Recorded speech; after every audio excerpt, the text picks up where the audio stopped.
poquito engorroso, pero importante conocerlo porque en la práctica diaria se puede observar. Vamos a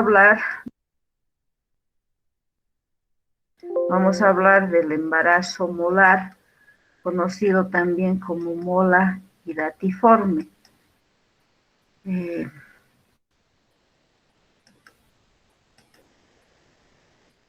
Me dicen si se ve en pantalla. ¿Se ve? Sí, doctora. Esta imagen que vemos es un brócoli.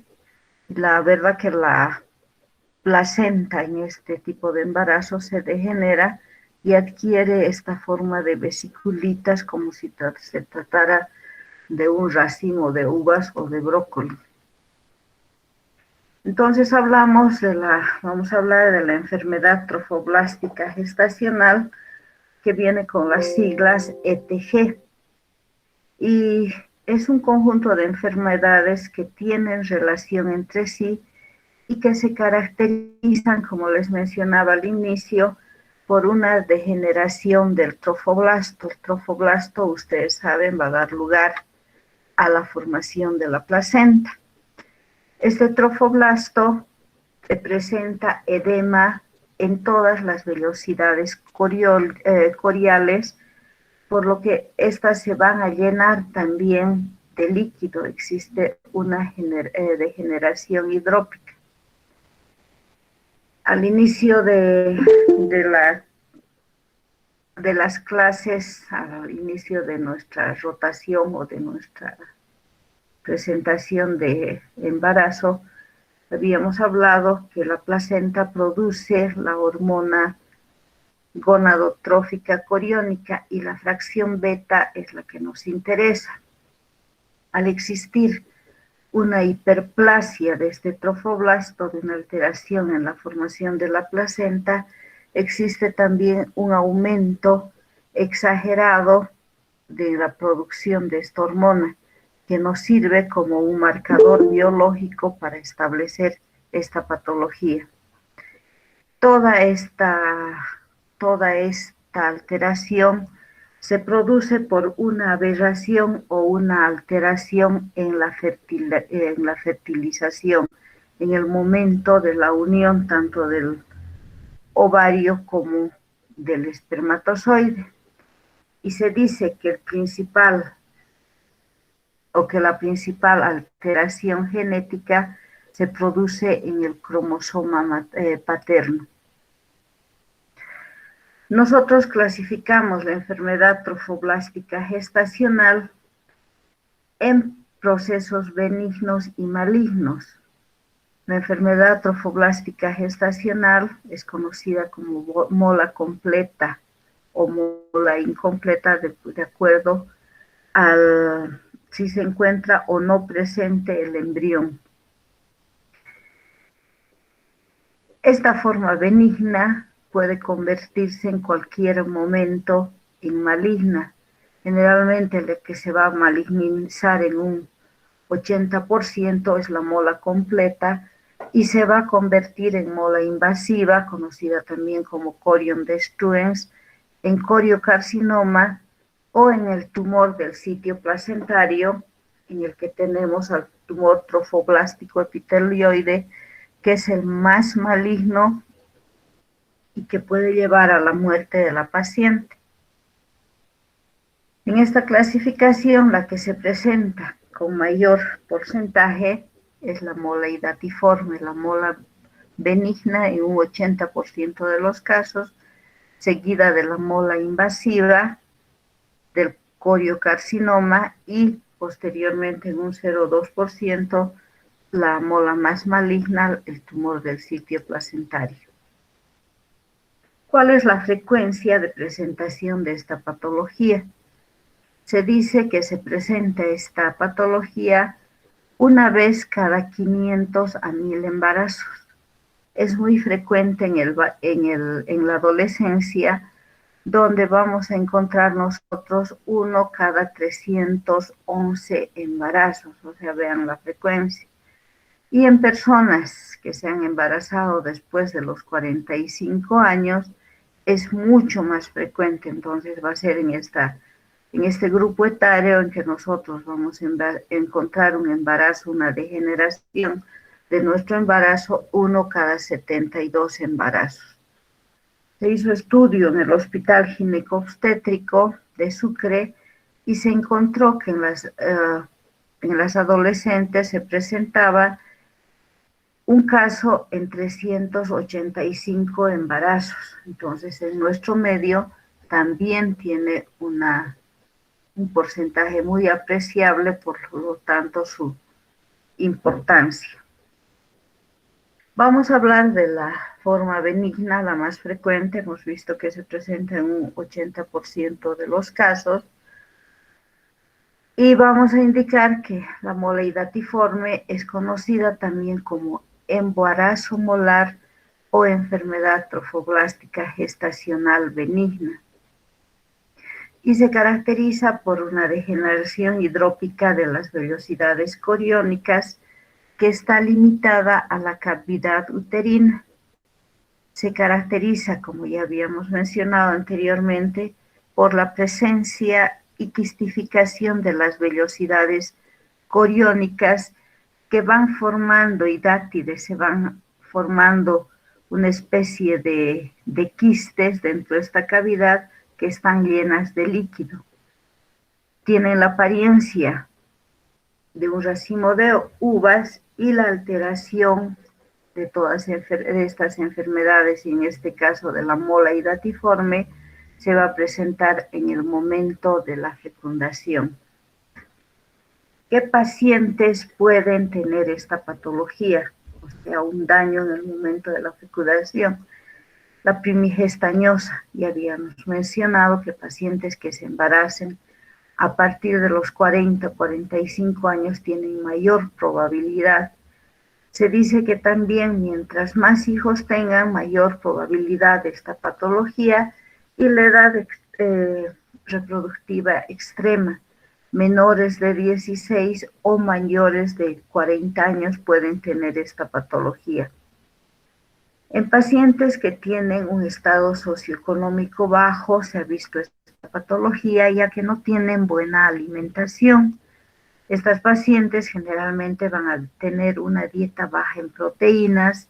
Se ha visto que la presencia de la falta de ácido fólico y betacarotenos también influye bastante en esta patología, así como pacientes que tienen el grupo AB positivo o pacientes que ya han tenido anteriormente este embarazo molar.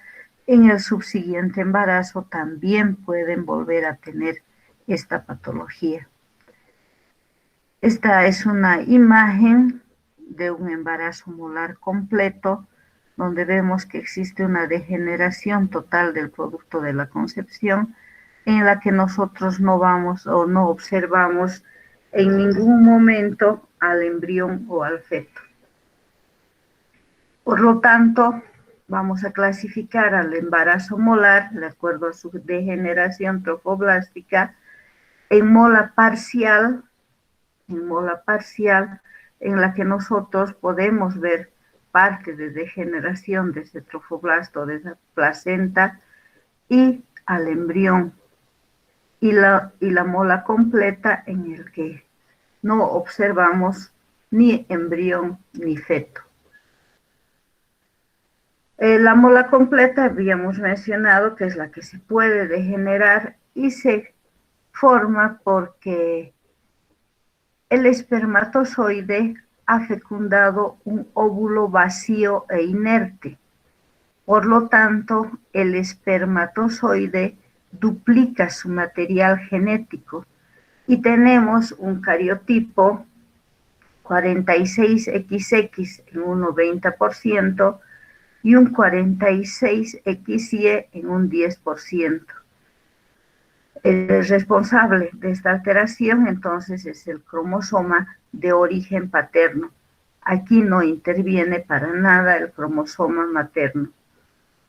Habíamos dicho que nuestro marcador biológico es la hormona gonadotrófica coriónica, y esta en las primeras semanas de gestación, se encuentra en un índice bastante alto, que puede ir desde 100.000 hasta 1.000.000 de unidades por mililitro. O sea, esto ha incrementado en un embarazo normal. Nosotros jamás vamos a encontrar esta cifra. Aquí una imagen donde nos dice que un óvulo inerte, un óvulo vacío, es fecundado por un cromosoma, por el espermatozoide, y este va a duplicar su material genético. Por lo tanto, nos va a dar este embarazo molar. Aquí normalmente, como interviene en el cromosoma tanto materno como paterno, y tenemos una gestación normal, ya sea de una niña o un niño.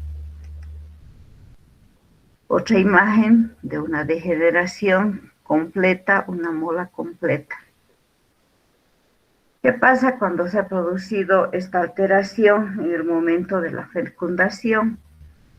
Las vellosidades coriales van a formar cisternas o racimos, no existe tejido embrionario fetal y los vasos sanguíneos están ausentes o colapsados. La característica clínica de las pacientes que tienen esta alteración, esta mola, se caracteriza porque la paciente va a tener una hemorragia vaginal, va a perder sangre a través de la vagina constantemente, pero indolora, no siente contracciones. Y esto se debe a que la separación del tejido molar se produce a nivel de la decidua. Este sangrado es constante, pero puede sangrar todo el día y descansar al día siguiente, puede ser intermitente. Tiene un color de como si nosotros hubiéramos lavado un pedazo de carne, no es roja, rutilante. Y la característica es que nosotros en ese sangrado vamos a ver como si estaría expulsando pepitas minúsculas. Entonces tiene una expulsión vesicular. Otra característica, debido al crecimiento exagerado de ese trofoblasto, es que la altura uterina ha aumentado demasiado y que no tiene relación con la edad gestacional. Puede ser un embarazo de 9 semanas y asemeja a la inspección un embarazo de 20. Por el incremento de la fracción beta de la hormona gonadotrófica coriónica, nuestra paciente va a presentar otra sintomatología, como es la hiperemesis gravídica. Ustedes saben, alguno de ustedes sabe qué es la hiperemesis gravídica.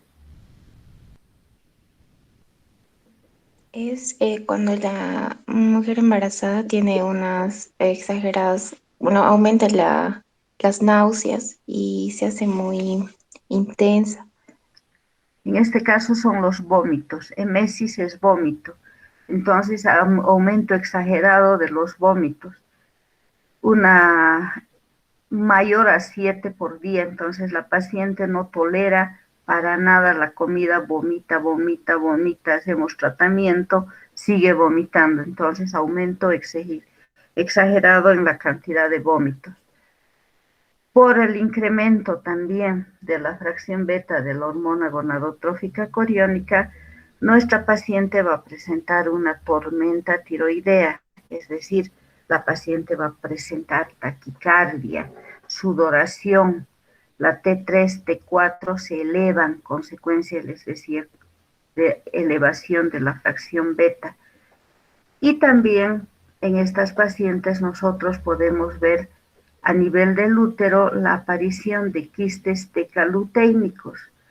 Estos quistes pueden medir entre 10 a 20 centímetros de dimensión, que cuando se resuelve este caso también tienden a desaparecer, por eso que no se aconseja la cirugía, salvo en caso de que se haya producido una complicación, como ser la torsión de este quiste, que es una cirugía de emergencia. Aquí tenemos la presencia de un quiste tecarluténico por el aumento exagerado de la fracción beta de la hormona gonadotrófica coriónica. En este caso se ha llegado a extirpar porque se ha producido una torsión. Como les mencionaba, estos quistes tienden a desaparecer cuando se produce la eliminación de este embarazo molar y regresionan a su tamaño normal. ¿Cómo diagnosticamos el embarazo molar completo? Uno, por la determinación de la fracción beta de la hormona gonadotrófica coriónica, que está por encima de los 100.000. La ecografía es nuestra ayuda, nos va a mostrar que ese útero está aumentado de tamaño, pero vacío. O sea, no vamos a encontrar ahí al embrión o feto, sino simplemente una degeneración de la placenta, donde vamos a ver un signo muy patognomónico que es conocido como el copo de nieve. Es esta imagen la que simplemente se va a ver en ecografía. La anatomía patológica es la que nos va a resolver este caso y nos va a mostrar la presencia de las vellosidades coriales degeneradas, es decir, la formación quística. En caso de que exista degeneración, metástasis o exista, problemas de malignidad, nosotros tenemos que solicitar radiografía de tórax porque generalmente esta patología hace metástasis a pulmón. El tratamiento consiste en la evacuación del útero. ¿A qué se refiere la evacuación? A realizar un legrado uterino. Al realizar el legrado uterino, nosotros estamos vaciando esa cavidad endometrial y estamos sacando todo ese trofoblasto, toda esa placenta degenerada. Pero al haber crecido demasiado, nosotros podemos realizar una o dos veces en una sola intervención, podemos no haber evacuado. Este útero es bastante friable, que podemos incluso perforar y podemos dejar para evitar esta alteración o esta complicación, legrar hoy día y al día siguiente volver a legrar. O en pacientes que ya han cumplido su vida fértil, o es decir, ya tienen los hijos que requerían ellas, podemos hacer una histerectomía total con la mola in situ. Nosotros no procedemos a hacer ningún tratamiento, sino sacar todo el útero. Esto para evitar su degeneración o malignización.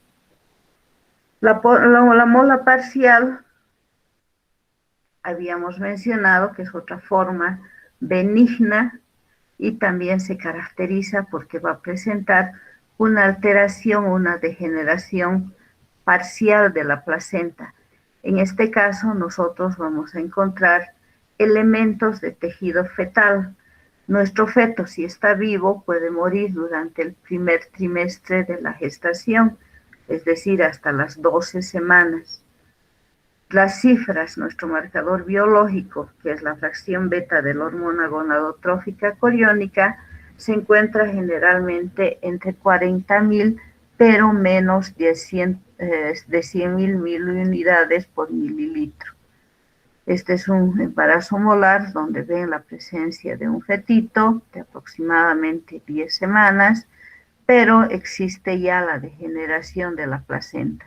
Difícil en este embarazo que sobreviva nuestro feto. ¿A qué se debe esta patología? Hemos visto que la alteración se va a producir en el momento de la fecundación. En este caso, sí existe un óvulo normal, pero es fecundado por 2 espermatozoides. Por lo tanto, en esta fecundación existe un cariotipo triploide. Ese cariotipo se caracteriza porque tiene los siguientes cromosomas: 66XX o 66XY. En este caso de mola parcial, entonces toma parte tanto la mujer como el hombre. Aquí tenemos, para recordar, la mola completa, que solo interviene el hombre, ya que está fecundando un cromosoma femenino vacío, un óvulo vacío, y da esta característica. Y en la mola parcial, 2 espermatozoides están fecundando a un óvulo y nos da un cromosoma, un cariotipo, triploide. La clínica va a ser similar, pero no tan intensa, ya que solamente es parcial lo que se ha degenerado. Entonces, el aumento del tamaño del útero se presenta en un 30% de los casos. La eliminación de sangre, habíamos mencionado que nuestra paciente tiene pérdida sanguínea, lo que nos hace confundir con un aborto incompleto. Nosotros al examen podemos encontrar el latido cardiofetal, sobre todo cuando nuestro feto está todavía vivo. En caso de que haya muerto nuestro embrión en el interior, nos hace confundir con un aborto retenido, en el que ustedes saben que en el aborto retenido se ha muerto el feto, pero no se ha expulsado. Entonces, por el sangrado, nosotros podemos confundir con esta patología. La dosificación de las gonadotrofinas es menor a 100.000. Nuestra paciente, al igual que en el embarazo molar completo, puede presentar toda la sintomatología anteriormente mencionada: el dolor, taquicardia, sudoración, temblores, porque también nuestra paciente tiene alteradas la T3 y la T4.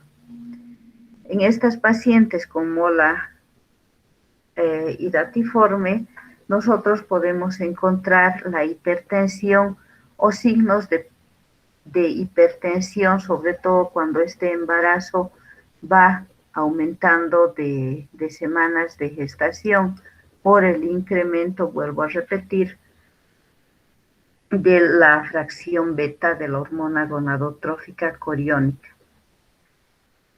¿Cómo diagnosticamos?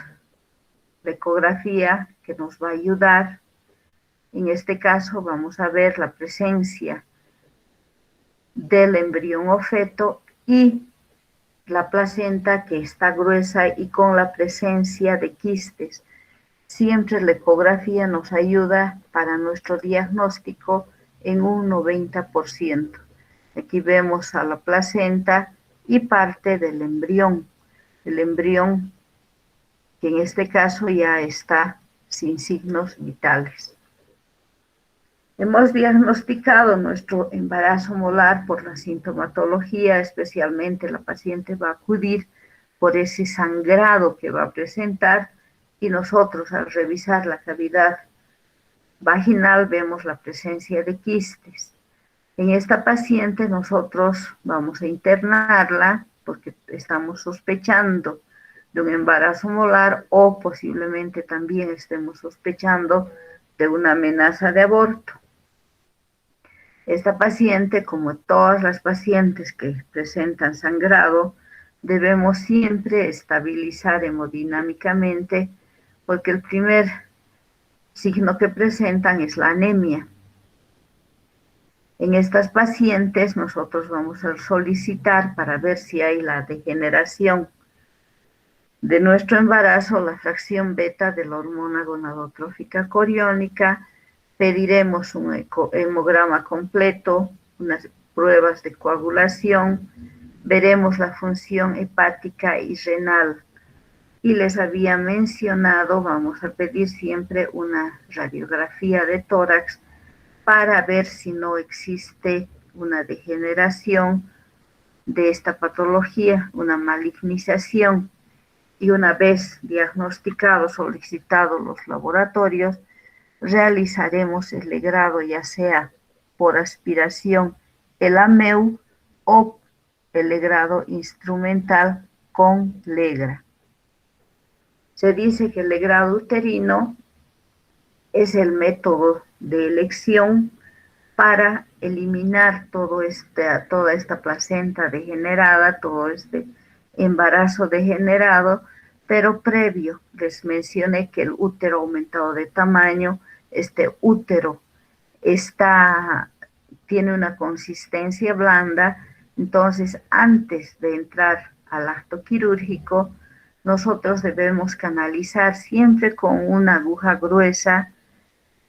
Se aconseja el número 16 por si tengamos que transfundir sangre.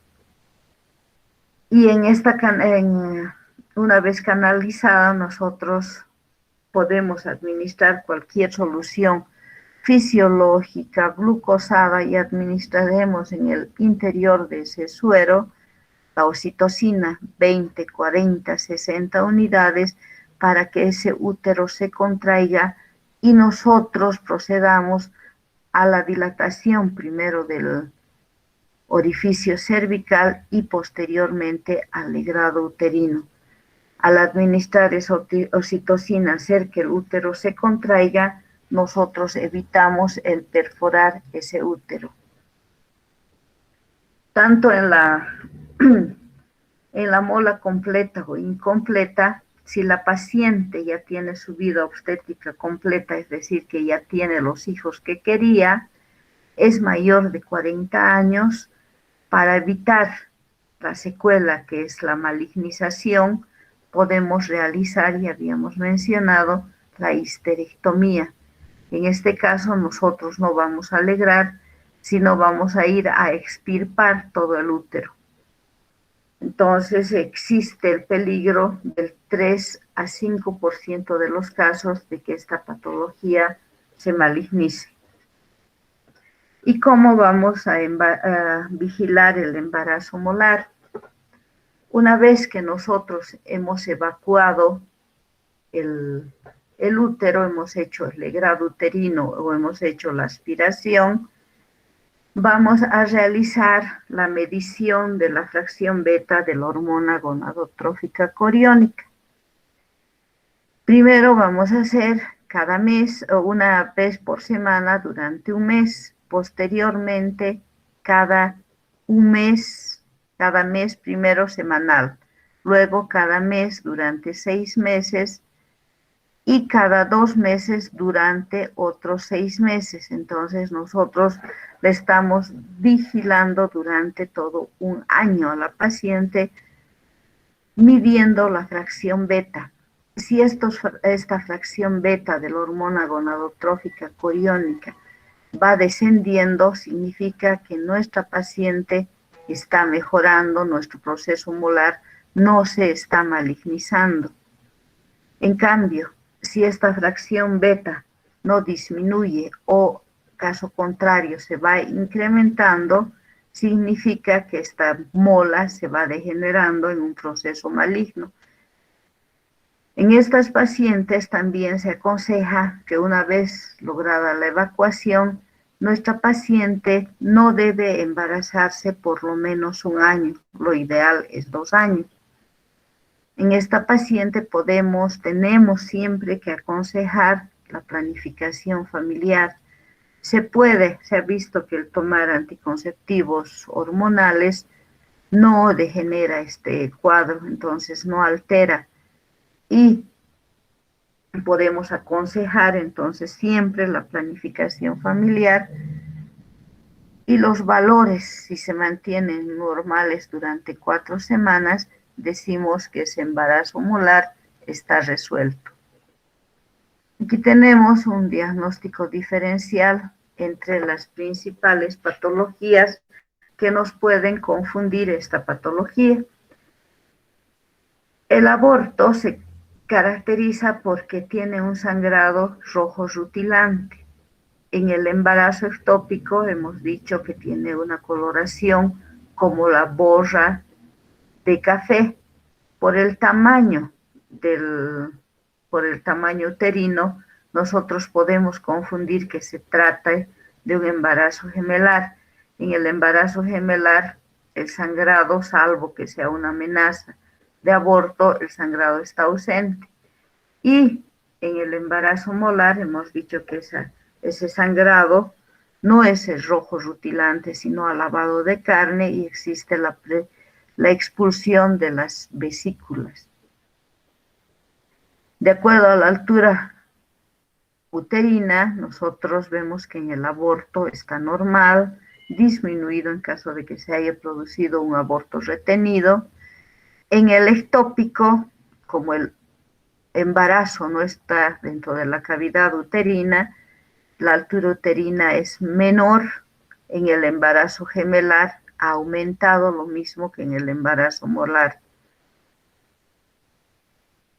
Las náuseas y vómitos en un embarazo inicial siempre están presentes, en un aborto lo mismo, en el ectópico están presentes al inicio, en el embarazo gemelar la incidencia y una hiperemesis gravídica, lo mismo que en el embarazo molar, y la presencia o no del latido cardíaco fetal en un aborto pueden estar presentes, en el ectópico está ausente, y tanto en el molar como en el gemelar nosotros vamos a encontrar siempre el latido cardiofetal. Entonces esto nos sirve para diferenciar, y sobre todo lo que nos dará un tratamiento definitivo es la dosificación de la hormona gonadotrófica coriónica. Habíamos mencionado que esta nuestra mola, que es benigna, se puede malignizar, y el tumor que primeramente aparece es la mola invasiva, conocida también como carioadenoma destruens, porque se caracteriza por la proliferación excesiva del trofoblasto. Pero esta malignización tiene la característica de que es local, no presenta metástasis. Entonces, esta degeneración nosotros podemos controlarla realizando una histerectomía. Otra degeneración frecuente es el coriocarcinoma. En este caso ya existe metástasis a hígado, pulmón, vagina, cerebro, intestino. Cuando nosotros hemos hecho la evacuación y vemos que nuestra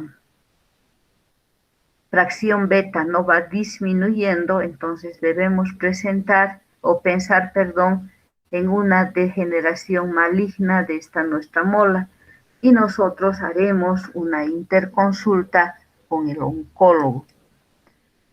Aquí tenemos una placenta degenerada. ¿Y por qué se caracteriza cuando se ha degenerado nuestra mola hidatiforme? Porque el sangrado persiste. Nosotros hemos legrado, habíamos pensado que habíamos evacuado todo, pero la paciente se fue de alta y vuelve porque sigue sangrando. El útero sigue alto, no existe la involución uterina. Pueden persistir los quistes decaluténicos porque sigue produciéndose la fracción beta de la hormona gonadotrófica coriónica, que sigue en ascenso. Nuestra paciente empieza a tener un decaimiento general, pérdida de apetito, etc. Aquí vemos una imagen donde ya hay metástasis tanto en hígado como en pulmón. El diagnóstico para ver si existe una degeneración, entonces, se va a basar siempre en la determinación de la hormona. Solicitaremos una ecografía, una radiografía y, si es posible, una tomografía. La Federación Internacional de Ginecología y Obstetricia estadifica la presencia de esta malignización en 4 estadios. En el estadio 1 es aquel que la mola malignizada está limitada al cuerpo uterino. En el estadio 2 ya se extiende a anexos o a estructuras vecinas, puede ser a vejiga, a recto. En el estadio 3, el tumor ya da metástasis a nivel pulmonar y en el estadio 4 ya existe metástasis a otros órganos, como hemos visto, también puede presentarse a nivel hepático. En este caso de malignización, entonces el tratamiento ya es medicamento. Los medicamentos que utilizan son los citostáticos. Los medicamentos vamos a realizar entonces una quimioterapia. El metotrexate nos sirve también como una profilaxis. Se ha mencionado que en pacientes que han tenido embarazo molar y no podemos hacer el control de la hormona gonadotrófica coriónica, administrar una dosis única de este metotrexate para prevenir la malignización. Normalmente en este caso vamos a dar de 20 a 30 miligramos día durante 5 días con descanso de una semana.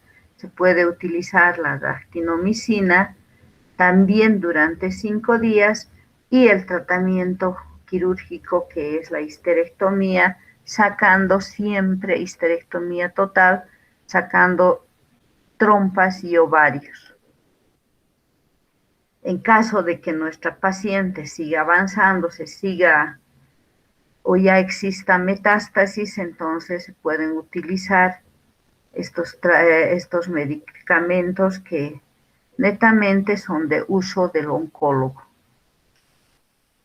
La profiláctica, les decía, utilizar en esas pacientes que no vamos a poderlas vigilar para evitar su malignización. Entonces, ustedes ven las imágenes de la malignización por ecografía de esta nuestra paciente. Una patología bastante frecuente que sí la podemos observar y ustedes ya saben cómo tienen que intervenir. Esas son las 3 patologías, las 3 hemorragias que se presentan en la primera mitad del embarazo. La siguiente semana vamos a hablar de las alteraciones de las hemorragias propias de la segunda mitad del embarazo. Si tienen alguna pregunta, chicos. Ahí está. Un temita un poquito engorroso, pero si revisamos bien, es fácil de comprender. Bueno, chicos, entonces, si no existe nada más, nos vemos la siguiente semana. Que tengan buen fin de semana. Buen día. Hasta Está luego, bien, doctora. doctora, gracias. Hasta luego. Chao, chao.